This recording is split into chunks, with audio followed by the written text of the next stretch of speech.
I'm preparing to install the Bennett Marine self-leveling trim tabs on my Sea Ray Model 180. The first items that I took into account before ordering was the location of my tie-down straps and my transducer. My tie-down straps previously came across at an angle like this, so they would not have been possible to have the trim tabs there with the straps where they were. While I was waiting on the tabs to arrive, I went ahead and moved the anchors for the tabs to the outside of the trailer so that they would come out. And preparing to mock it all up, the first thing I found was that the bottom pivot pin on the actuator was sticking out, so that had I run a screw up into that and tightened it, it would have broken the mount.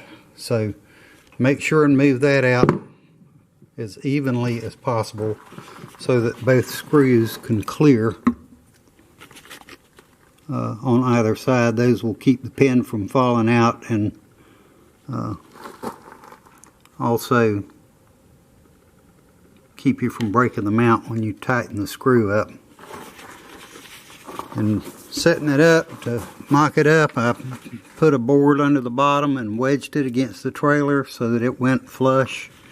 And you got to make sure the end of that doesn't go out to the screw heads on the actuator. They recommended 3 or 4 inches from the chine, and I'm going to have to go probably another 3/4 inch in to make room for my strap anchor. One of the problems that I'm seeing right off the bat is that the back of the Sea Ray transom is contoured. So I started messing around with the actuator on this and the gap at the head end of it, and discovered that if I clamped it lightly in a vise protected with a paper towel, I could by hand turn the head a little bit to clock it so that it matched up with my transom better. As with any assembly project that involves drilling holes, you want to measure 3 times, make sure your setup is perfect before you start drilling. On this, I put a drill stop on my drill bit so that I wouldn't drill any deeper than the screw is long. You can use a piece of tape and just do it visually, but sometimes a bit will grab and try to go deep on you if you don't have a stop on it. So I recommend using stops. Before you drill any holes, my original board didn't sit perfectly flat against the bottom of the hull, so I found a better board. This is a shelf board, and I got it shimmed securely so that it's flat and will mount my trim tabs flat.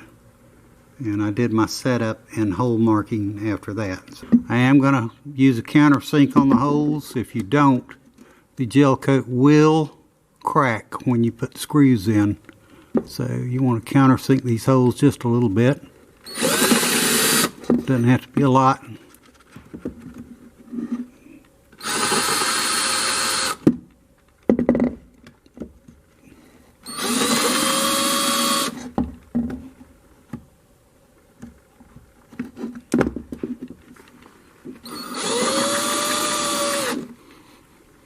And that should do it. Okay, once I had my tab fitted, I got the head of the actuator clocked so it matches up with the back of the transom pretty well. Again, make sure that you take this pin and get it so that the screw doesn't hit it when it comes up through the bottom. Get both screws tight. Put my board back in place to hold it flush, and that should be the proper position. I took my pencil on the belt sander and rounded it off so that it fits through the 1/4 inch holes on the top of the actuator, so I can mark my holes accurately. Then I will drill those, put a slight countersink on them, glue them up, and install them. And that should be the install for this side of the boat. And I'll just have to repeat it on the other side. I should be finished. And after getting it all together, I'm a little concerned that it'll be too much downforce. This one, the springs are squeaky, but it moves smoothly all the way through its travel. The other side gets right there and catches.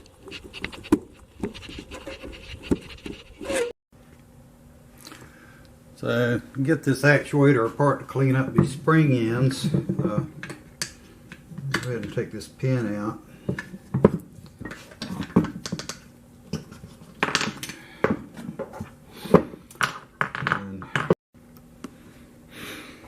Alright, so I'm trying to get this pin out to get the pressure off of the spring. Don't try this at home, kids. This liable will blow my head off.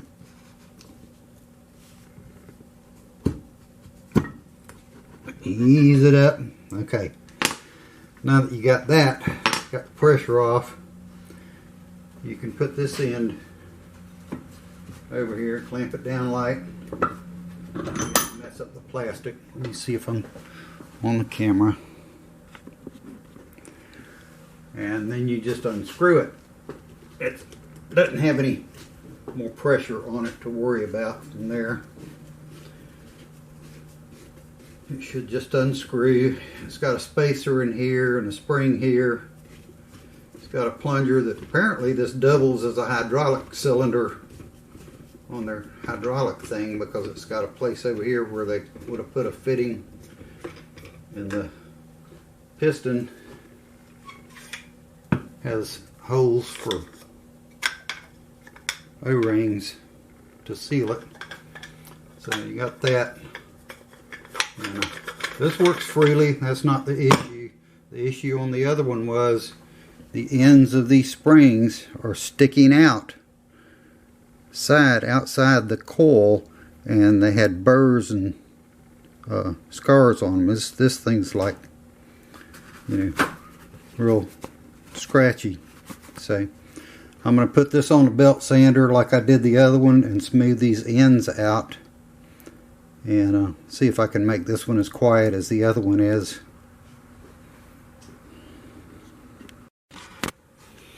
So here I am on the belt sander. I'll turn that on.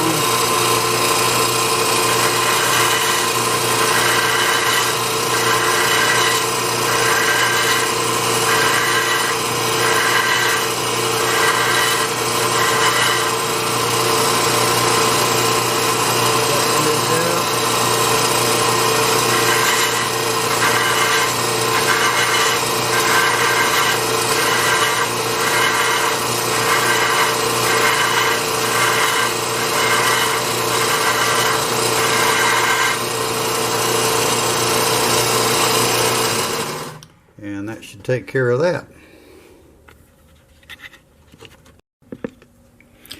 So I'm going to do a little bit of final touching up. I've got this nice and smooth going this way. So the part that's hitting the plastic's going to be fine from here. I'll go ahead and just take a couple of swipes with a little file to take any additional sharp edges off that might be there. Like that. And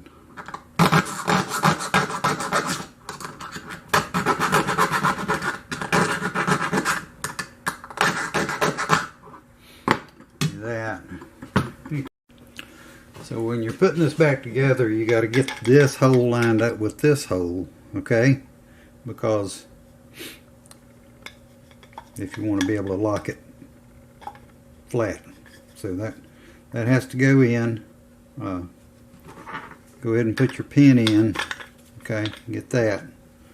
So to mark it, you'll have to go ahead and put you a piece of tape here. a piece of tape here.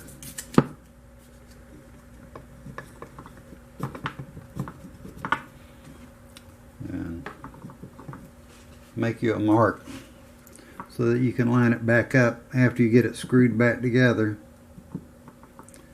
Alright, I hope you saw that. Should have been able to see that. Alright, now you can take your pin out, put your spring in, put it back in the head.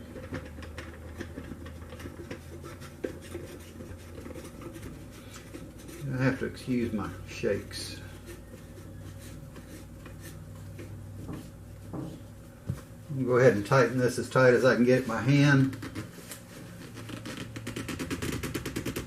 And I'll have to reclock it after the fact. It's got all of the 87 pounds of pressure on that spring.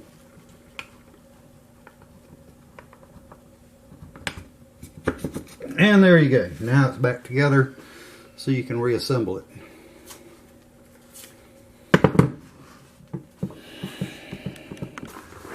Got to clock this head now and make sure you got your base on tight. I recommend pre-installing these screws on the bench. One of mine had a damaged thread on it and would not start by hand, so I had to clean the threads on it.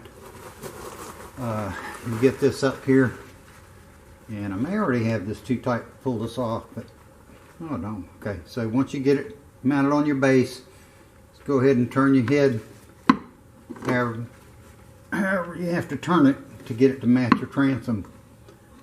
And that's a pretty good match. It needs to go a little bit more.